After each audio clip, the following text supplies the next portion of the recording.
Holy heck, fetch, and flip are some of the words we like to use here at BYU Idaho. But which of these words are funny and which ones go beyond the lines? McKay Hatch, a BYU Idaho student, decided to take a look into the issue, and he decided to take a stand against cussing.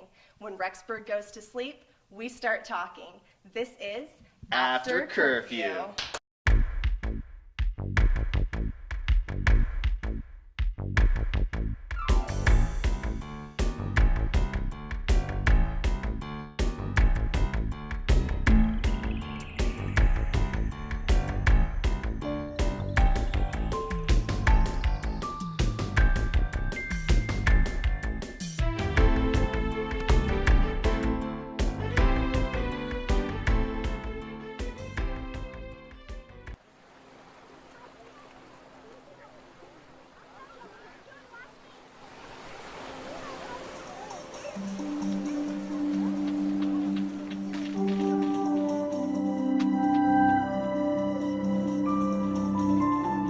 Well, it all started, in elementary school when, I noticed none of my friends really cussed. But it seemed like when I got in the middle school, everybody started cussing, and, this bothered me. He was just so bothered and so upset by the language that his friends felt like they needed to start cussing to be cool. From going into a school where it was just, laced with the F words all day long, it just got to him, especially when they were his friends. First I went to my mom and I told her, I don't know what to do. All my friends are cussing. What am I supposed to do?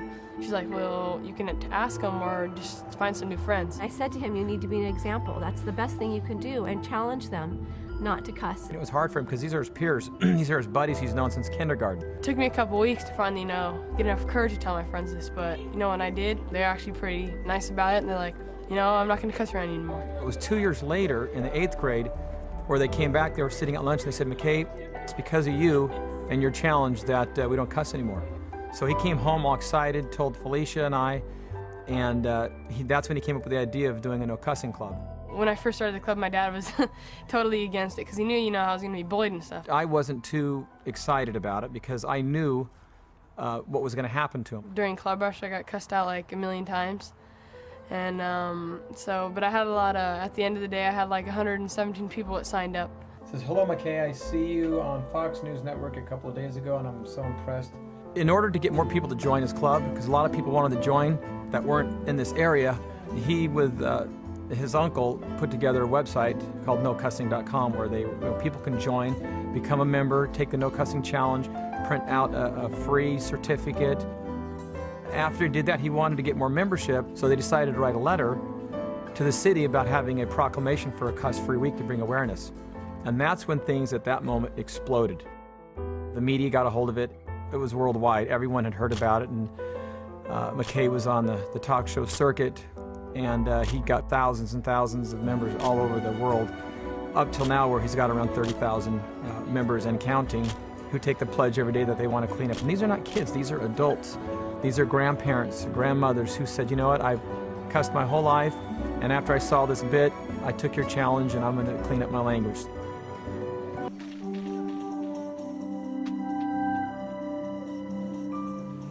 Thanks for joining us here after curfew. That was McKay Hatch that you just saw, an 18-year-old BYU Idaho student who started an anti-cussing club after he decided he just had enough swear words, even around campus. He also drew in 35,000 members into his club, as well as won the attention of Dr. Phil.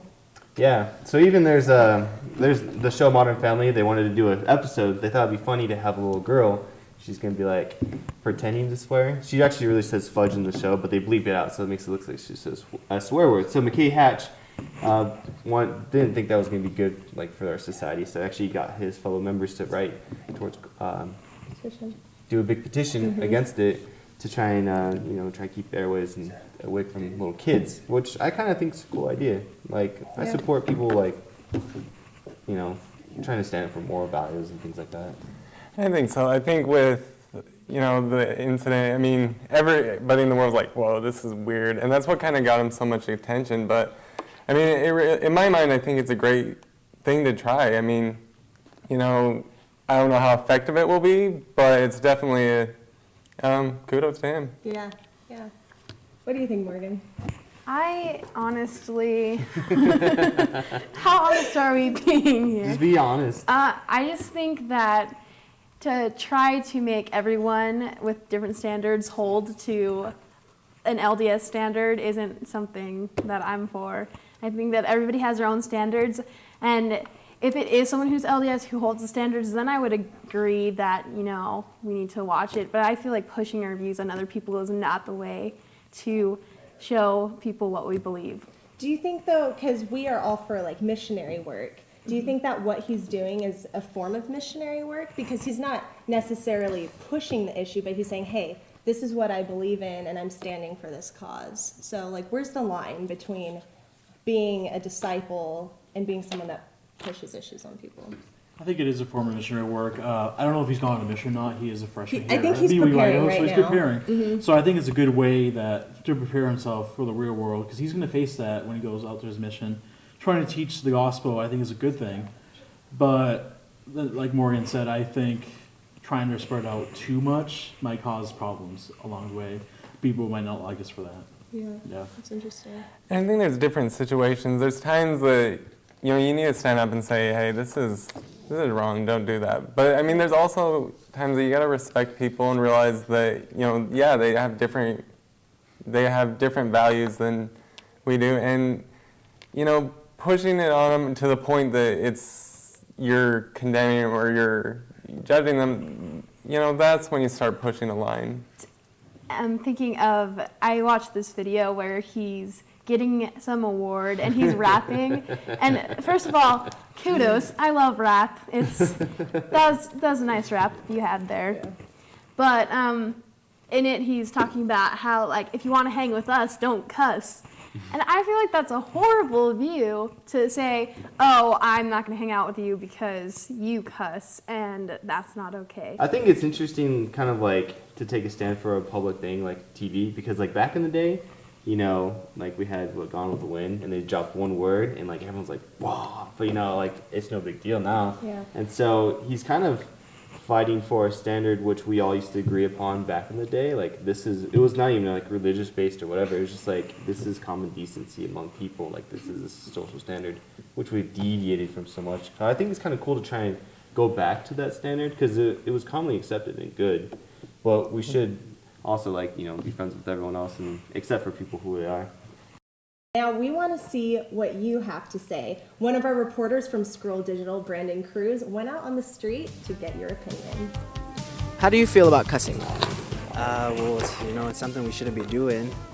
I don't know, I think it's, of course, like we shouldn't be doing it, but I think it's something personal. Like my parents are converts, so a lot of the words, especially in English when I was growing up, like I didn't know they were cuss words. I think as a church member, I think it is appropriate. You know, certain levels of humor, that shouldn't be crossed. I know that some of the greatest comedians that are actually known for not cussing, and some of the best ones out there.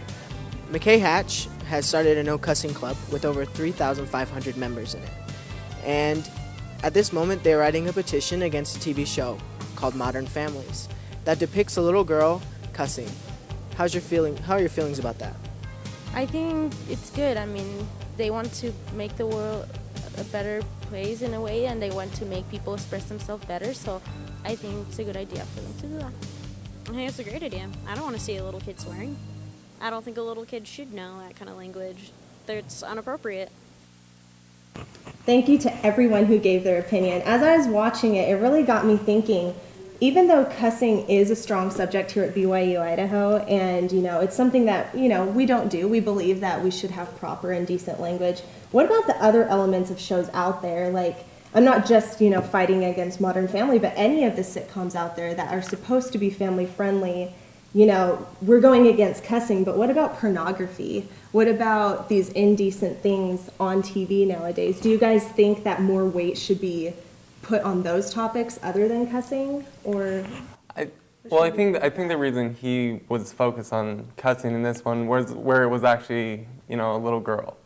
But I mean, I think you're right. I think we're taking one side of it, but there's so many things that's like, do we really need to show that? And where shows and sitcoms used to teach values and stuff. Now it seems like they try to get as far away from that as they can in most incidences.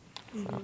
I think that we really need to just do it as a personal choice. I mean, you can always write the stations and say, you know, I didn't appreciate this, but the best thing is to just turn it off. If you don't feel like it's something worth watching, then turn it off. What about the commercials? I mean, really, you're really bombarded, and you have to go out of your way not to see it now. And it's, you know, I think there's a reason to say, hey, you know, enough's enough. It's really sad. I remember, I think it was in a conference talk, there was some Mormon message or something. It was talking about like a really beautiful dessert, like an ice cream sundae. We have that one fly that ruins the entire dessert. Oh, they had the youth ads with the... Yeah, the youth ads. It was like a cockroach in your sundae. It reminds me of that we need to remember that, like whether it be the media we're watching, the music we're listening to, we have to keep out for those cockroaches that can really affect who we are as people and how we communicate. So. But what it comes down to, we are proud of McKay Hatch for taking a stand for something when the rest of the world isn't taking a stand at all. So that is really good. Good for him. Good job, McKay. So thanks for staying up with us tonight. Join us next week at this same time. We hope you have a really good night. Email us any ideas, videos, pictures, or topics that you'd like us to discuss on the show. Send it to aftercurfew@groups.facebook.com.